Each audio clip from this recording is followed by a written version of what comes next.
Kita nyo ba yan? Yung video na yan. Yan. Kung paano nag-trending ngayon yan. Alam nyo kung bakit?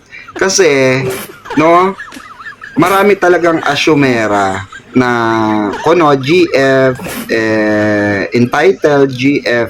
Pero makikita natin sa video na yan kung paano parang gustong batukan na lang ni David Licauco dahil sumasandal yung babae. Kahit sino naman siguro na lalaki may irita, 'di ba? Gawin kang sandalan. Oo, feeling close ganon. Kaya ang balita natin is na babash itong babae na ito ng mga Barda fans. So, hindi naman natin masisi ang mga Barda fans kasi kitang-kita naman ang ebidensya kung paano lumalayo talaga si David Licauco dito sa babae na ito na kuno ay para sa mga basher ni David ay girlfriend di umano niya.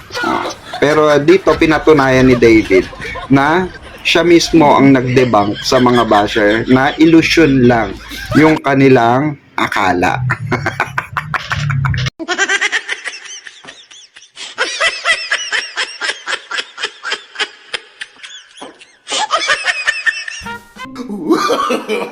No, no, no, no.